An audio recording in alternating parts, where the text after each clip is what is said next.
Well, hello and welcome back, and thanks for coming back. Where are we? Well, the starting point is Latchi, and we're going to leave Latchi and we're going to head into Paphos, and we're going to circumnavigate the little town of Paphos and show you some of the little roads and some of the things that are going on. If you're coming for a vacation to this area, you're probably going to stay somewhere in and around Latchi. There are apartments and there are villas. And Latchi is a very, very nice little place to hang out. It's got a nice beach, got a great little harbour area, and some very nice little cafeterias and restaurants along the way. And there's lots of shops for you to mosey on down in, gift shops. There's lots of places hiring buggies, hiring cars, and of course if you want to pop into a real estate agent or two, there's one or two of them as well. It's a nice area, and they've spent a lot of money on it over the last few years. And we're going to take a little diversion into this area here and show you this little park that's been finished over the last couple of years. And it's a very nice place to come. And a lot of people only ever come to downtown Paphos. That's kind of Paphos, and they stay in the beachfront hotels and they think that's Paphos. And of course that is Paphos, but there's a little bit more to the Paphos area than that.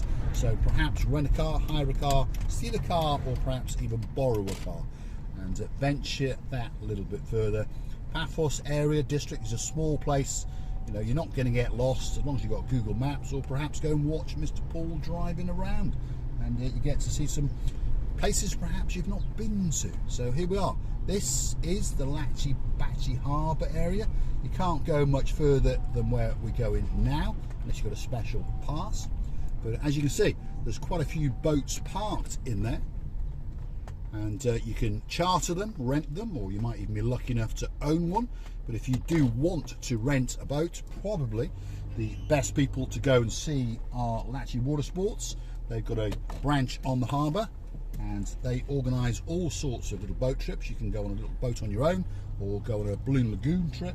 They'll teach you how to parasail, how to paraglide, and all these kind of things. And then there's a fun park over there to the left-hand side, and they spent quite a lot of money. You can go skateboarding, and there's a nice pathway that walks all the way along this beachfront, and I'm pretty sure you can see the blueness of the sea. It is truly, truly spectacular. So we're going to head out now towards Paphos, and we're going to cusp the edge of the water as we drive out towards Argaka. And I like Argaka, I really, really do. I think there's something special about Argaka. So if your name is Mr. Doug and you're all the way up there in Scotland, you're always talking about Argaka, and you always say how much you like Argaka. So that's where we are going. So sit back and relax. If your name's Mr. Doug, the honky-tonk man, why not pour yourself a glass of rum and coke and enjoy the drive, because it's a spectacular day indeed. The sky, it's pretty blue. There's the odd little cloud around, as you can see, but overall it's blue. The sea, beautiful shade of turquoisey blue. Mr. Paul is dressed head to toe in blue, so all it's actually missing is you. So why not get yourself on a big bird or a canoe and start paddling like crazy, because Cyprus and all of these people are quite simply waiting for you. Paphos is a spectacular place to come for a nice chilled out holiday, and you're going to really, really enjoy it, that is for sure. Now, we could take a left there and go towards the campsite and wiggle our way into the rear end of Paphos, but we won't do that. We'll go on the main road so you understand and get your bearings, shall we say. If your name's Mr. Nick Brown, who's coming out to Latchi for a holiday in the not too distant future, isn't it? Not too distant. And hopefully, Nick, you found some use in some of the videos that I've done. Some of them I've been doing with you in mind. And if you take your time on these roads, I promise you that you and your family will be fine. Stick to the speed limits. Don't get cocky. Don't be thinking, oh, I'm a little bit late or whatever, because you're not.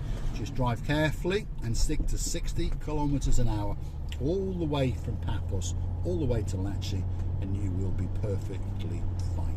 Simple as that. Bear in mind, at night time there's hardly any traffic on this road at all, so the likelihood of you having someone stuck up your bottom is very, very slim indeed. As you can see, some parts of the area around here are a bit run down, by the way. It's a very touristic area. And the season, Paphos tourist season, is quite a long season, if you understand, if you follow the channel. It can run all the way. I mean, we even get tourists in November, December, January, February in Paphos, and some of the hotels don't close down. But in the Polis area, to be honest, the season is much, much shorter. And I'm not trying to upset anyone or insult anyone, and I'm not saying that people don't come out here in October, November and January, February. Of course they do. But on the whole, it's a bit of a ghost town through November, December, January and February. So perhaps if you want a really, really chilled out holiday, it could be the perfect place for you. But if you're looking for a bit of fun and games, it probably is not. Perhaps pick Ibiza. I don't know. Is Ibiza banging in the winter? I don't know. Probably not. Or perhaps Marmaris on the Turkish Riviera. That's like a nice place as well. Very, very busy place. So Crete, Rhodes. I'm sure the baby barn hawk is going to choose one of those places. Tell the barn hawk known as Baroness Louise, and Baroness Louise will tell the Baron known as John the Baron, and then he'll tell me, and hopefully we'll get some special pictures when she goes out there on her next holiday, which is probably going to be in the summer holidays, because she's a teacher and she likes to go on holiday 4 times a year. And why not, eh? Many people do. There we go. This is downtown Polis. As I always say, well, Marika says to me to this, in Polis, if you think that policing is lax in Paphos, but when you get to Polis, policing is non-existent. The things known as red lights, Miss Andrea, well, you don't have to stop at them at all. You just keep going. You make sure no one's coming the other way, obviously, but you don't have to stop at all. Very, very lax area, that's for sure. There we go. And I had that from a police lady's mouth. My neighbour, when we lived on top of a mountain, was a police lady, and she said to me, Mr. Paul, you don't really need to stop at these lights here. What's this white car stop for? That's what I want to know. These are the lights she was talking about. You don't really need to stop, she used to say. Just check and make sure no one's coming, and make sure there's not a police car behind you, or if it's me, I'll give you a wave and you can go through. So here we are. This is the crossroad traffic lights in the lower extremities of downtown Paphos. There's a man doing a wheelie. Unfortunately, they've all got their crash helmets on, which is quite unusual in downtown Cyprus. So obviously there must be a bit of a clamp down on crash helmets, but not on speeding or doing wheelies. That doesn't seem to be on the crime book list this week. There we are. So this is the bus station area there. If your name is Ronnie Miller and you're on a bus, there you go. That's where you go. On the left-hand side, Coffee Plus. That's a new coffee shop that's opened up there, obviously for the bus drivers to hang out. So we're going to take a left. That's the Hellenic Bank, and we are now in downtown Polis. Very quaint, very, what should we say, oldie worldy, smally town. The roads terrible. If your name's Lady Oh So Sweet Caroline, the road service, as you can see, are even worse than Paphos.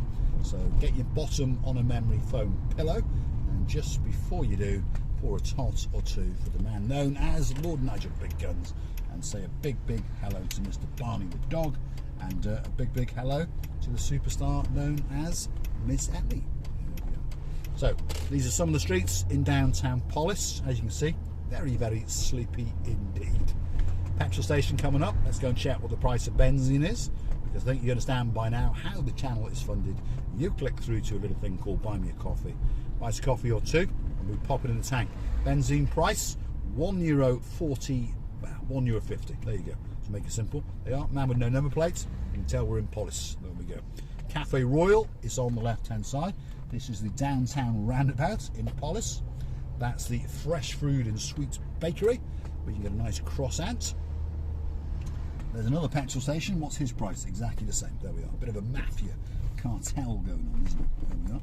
So that was Polis town. There are one or two other streets, obviously, but there's not much to Polis. Now we're going to keep going.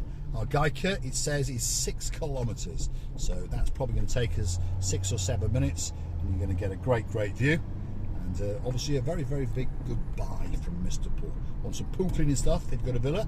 That's that place over there. There's the Be Clever supermarket. There's another petrol station over there. We've got our Predator shops coming up over here. So as you can say, there's not a lot to Polis, but everything you can want is here. Big supermarket down there called Papa Antonio's. Yes, Paps have got a supermarket here. So if you want some ketchup or some mayonnaise, Hellman's brand, for example, that's where you would go. You've got What else have you got? Mini mix market, another mini market over there. You've got a pharmacy, DIY shop. You've got a Coffee Island coffee shop coming up just down here. And that's pretty much about it. So that's Polis. But everything you want is here, from a doctor to a hire car to a coffee to a pair of shoes. And as you exit Polis, you now start on your descent out towards Argaka.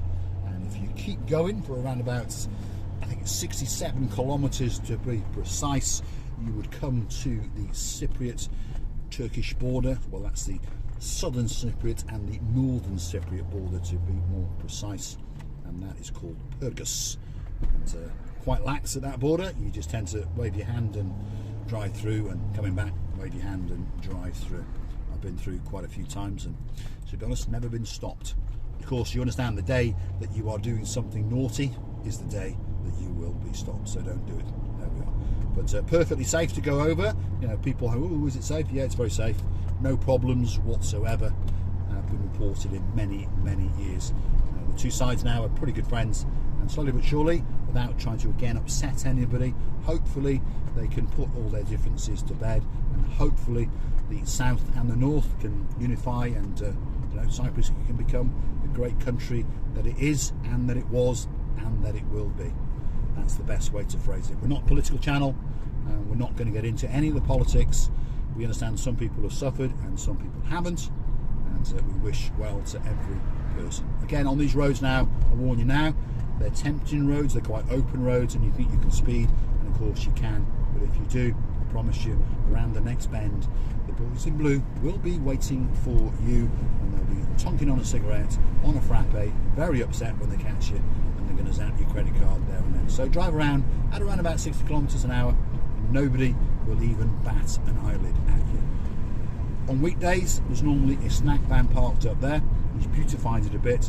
It does get quite busy. If you want a nice burger or something like that, that's where you can go. And as I'm sure now you can see, there is something called the blue Mediterranean Sea, and the sky's blue.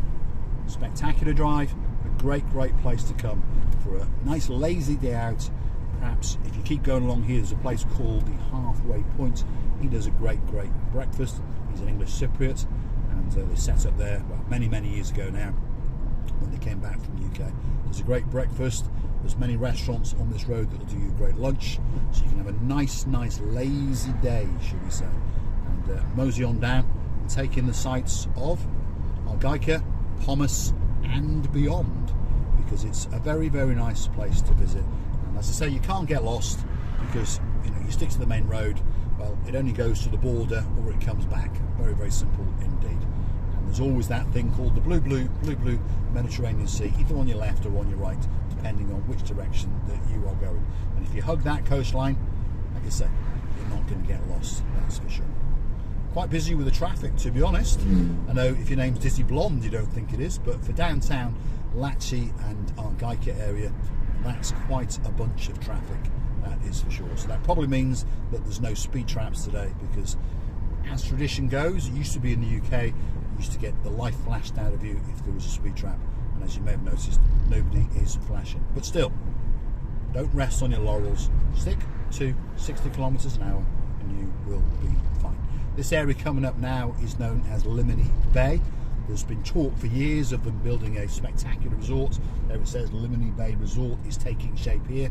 Well, it's been taking shape for the last 15 years, so not much shape has taken yet.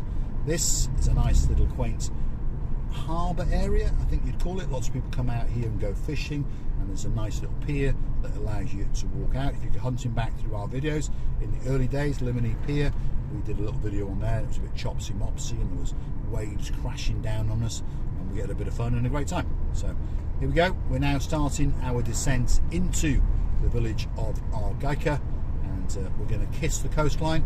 You're going to get a great view, and hopefully you're going to want to come back for more and more of my madness. So I'm going to say to you, thanks for watching. If you like what you see, hit the like, click subscribe, and perhaps come back for a little bit more of my madness. It's been great having your company, and if you want us to go somewhere special, especially for you, as we say, drop it in those comments. Hit the buy me a coffee icon a few times, and that video will come especially for you. This is the gateway to Argaka, and I think that it's one of the most beautiful parts of the island, and I think the drive from here out towards the northern side is truly spectacular. Very undeveloped, shall we say. That's the Halfway House restaurant that I was telling you about. Great food, sensible prices, and in fact I think I'm going to stop there and ask my mate, because I know him quite well, if he will make me a breakfast, and I'm pretty sure that he will say, yes Mr. Paul, for you I will. And it's a great breakfast indeed. So if you're in this area, Halfway House, go and get yourself a breakfast, then walk onto the beach to the left and walk off those calories, because it's a great place to come indeed. Thanks for watching, and of course we will see you very soon in the next one.